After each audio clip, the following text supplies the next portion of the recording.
Welcome to all. Today our topic is Hilda Taba, Model of Curriculum Development. Curriculum models. Curriculum models are designed to provide a basis for decisions regarding the selection, structuring, and sequencing the educational experiences.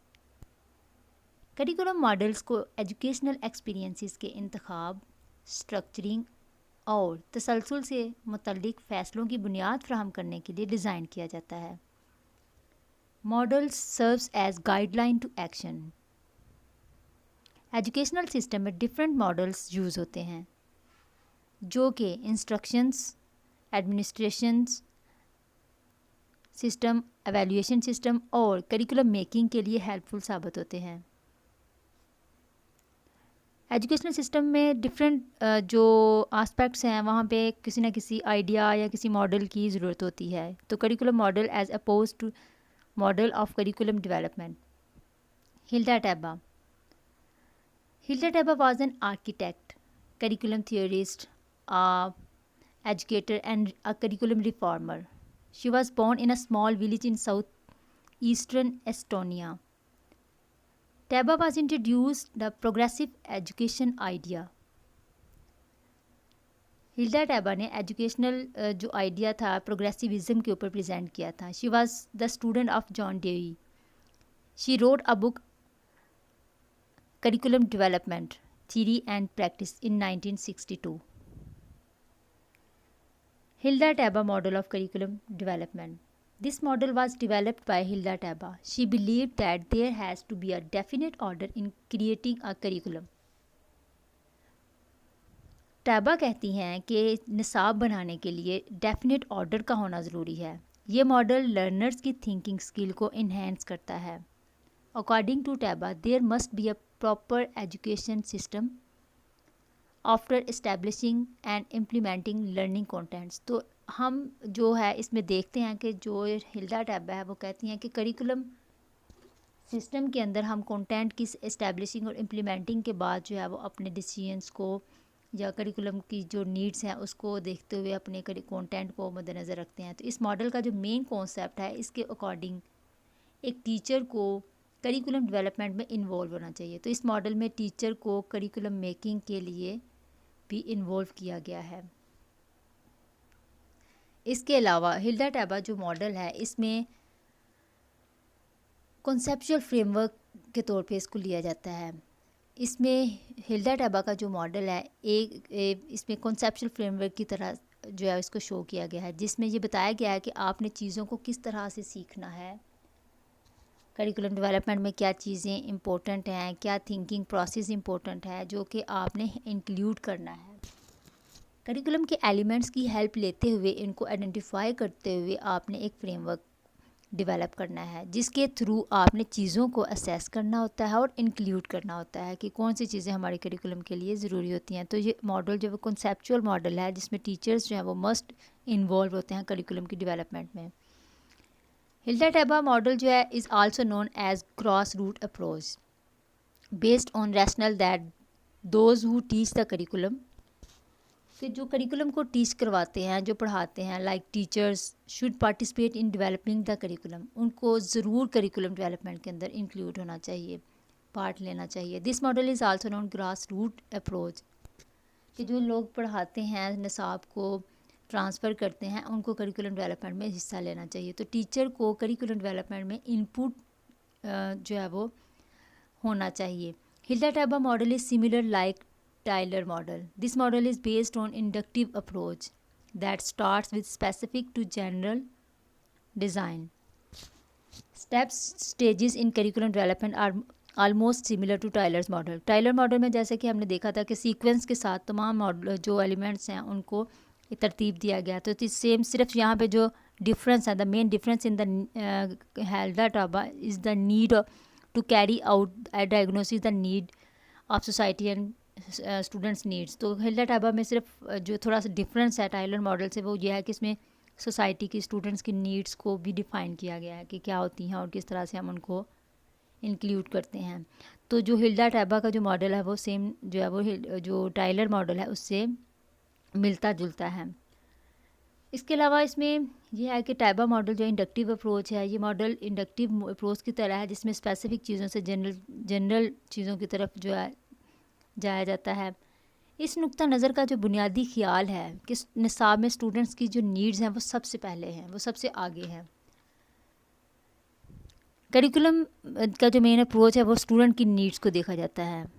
तो in short Taba advocated for a flexible model of curriculum.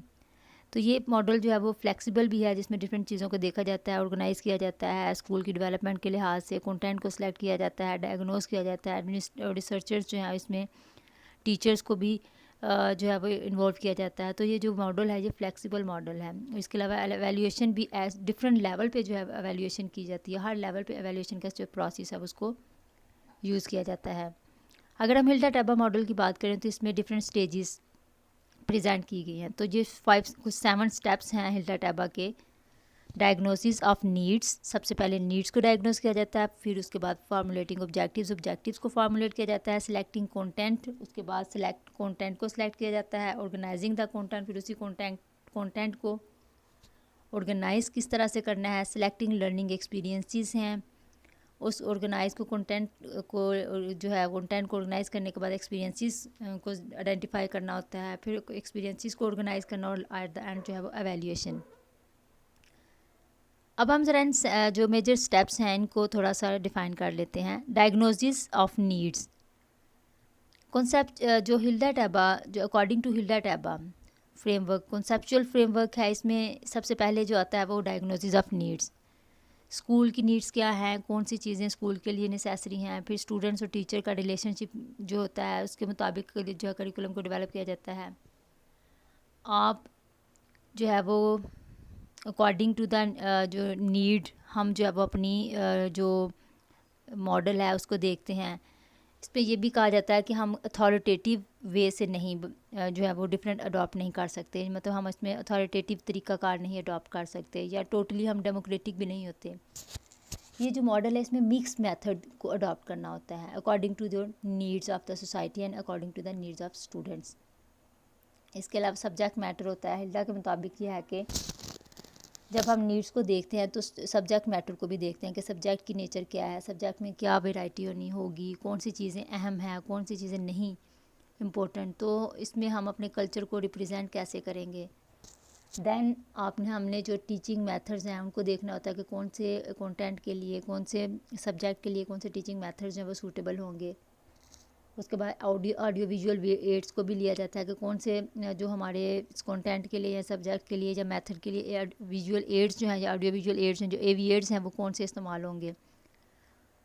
इस सब चीज़ों को देखने के बाद formulation of objectives, कि हमने अपने ऑब्जेक्टिव्स को जो है वो बनाना होता है कि ऑब्जेक्टिव में हम फॉर्मुलेशन करते हैं, अपने ऑब्जेक्टिव्स को बनाते हैं। वो ऑब्जेक्टिव्स आपके स्पेसिफिक होंगे और आपके कंटेंट से रिलेट कर रहे होंगे। जो कंटेंट हमने सेलेक्ट किया, जो नीड्स हमने देखी, और नीड्स के अकॉर्डिंग जो है हम अपने ऑब्जेक्टिव्स को बनाते हैं। और इसमें ब्लूम और जो सोलो टेक्सोनॉमीज ऑफ एजुकेशनल ऑब्जेक्टिव्स हैं उनसे रिलेट करते हुए हम अपने ऑब्जेक्टिव्स को फार्मूलेट करते हैं।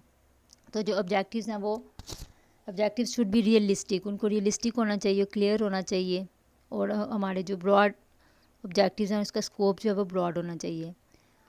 नेक्स्ट है सिलेक्शन ऑफ द कंटेंट। इसके बाद कंटेंट को सिलेक्ट करना है। कंटेंट को स्टूडेंट की नीड, सोसाइटी की नीड के अकॉर्डिंग लेना होगा। कौन से कंटेंट के थ्रू आपने अपने कल्चर को डिलीवर करना है, नेक्स्ट जनरेशन को कन्वर्ट करना है। तो कंटेंट जो है वो टाइबा के अकॉर्डिंग ये है कि हमें हमारे ऑब्जेक्टिव से रिलेट जो है वो हमारे जो कंटेंट है वो हमारे ऑब्जेक्टिव के साथ मैच करने चाहिए। ऑर्गेनाइजेशन ऑफ द कंटेंट, फिर हमने कंटेंट को सेलेक्ट करने के बाद ऑर्गेनाइज करना है कि हमने इसको सीक्वेंस के साथ देखना है कि हमारे जो स्टूडेंट्स हैं उनकी मैच्योरिटी को, उनके एकेडमिक अचीवमेंट्स को, उनके इंटरेस्ट को देखते हुए हम अपने कंटेंट को ऑर्गेनाइज करते हैं, स्टेप वाइज करते हैं। और इसको स्टूडेंट्स के मेंटल लेवल के हिसाब से हम अपने कंटेंट को ऑर्गेनाइज करते हैं कि पहले कौन सी चीज़ जो है हमने कंटेंट में शामिल करनी है और किस तरीके से हमने उसको मैनेज करना है। तो स्टेप बाय स्टेप हम इस सीक्वेंस के साथ जो है वो अपने कंटेंट को ऑर्गेनाइज करते हैं। देन फिर आता है selection of the learning experiences. जो कंटेंट को हमने ऑर्गेनाइज़ किया स्टेप वाइज, फिर हमने मेथड्स को सिलेक्ट किया और हमने उसके लिए कौन सी एक्टिविटीज़ करवानी है, कौन से ऐसे एक्सपीरियंसेस में करवाने हैं जो कि जिसमें स्टूडेंट्स को इन्वॉल्व करना है कि वो अपने कंटेंट को अच्छे तरीके से प्रैक्टिकली जो है वो सीख सकें। Next, organisation of learning experiences. जो एक्सपीरियंसेस हमने देखने हैं फिर इसको हमने कंडक्ट भी करवाना है, तो सीक्वेंस के साथ ऑर्गेनाइज करने के बाद हमने उनको एक्टिविटीज़ को बच्चों को, ताकि वो उनकी लर्निंग जो है वो लर्निंग एक्टिविटीज़ जो है वो बेहतर तरीके से हो सके। At the end, evaluation and means of evaluation determine how objectives are to be accomplish, कि हमने इसमें ये चीज़ देखनी होती है कि हमारे ऑब्जेक्टिव्स कैसे अचीव हुए और हमने कौन सी ऐसी जो चीज़ें हैं उनको चेक करना है कि हमारा जो मॉडल है, ये जो हमने जो ड्यूरेशन, हमने पूरे ड्यूरेशन में हमने जो चीज़ें ऑर्गेनाइज़ की, सिलेक्ट की और हमने नीड्स को का ख्याल रखा, तो इन सब को एवेल्यूएट करना है। तो ये मॉडल लाइक टाइलर मॉडल की तरह हम ऑब्जेक्टिव पे इसका एंड करते हैं इसको, इस यहाँ पे भी एवेल्यूएशन जो है वो टर्मिनल है। तो एट द एंड हम एवेल्यूएशन में सारे के सारे प्रोसेस को जो है वो एवेल्यूएट करते हैं, उसका जायज़ा लेते हैं, असेस करते हैं कि क्या हम अपने ऑब्जेक्टिव्स को या अपनी अचीवमेंट्स को हासिल कर सकें या नहीं कर सके। तो डिज़ायर्ड चीज़ों को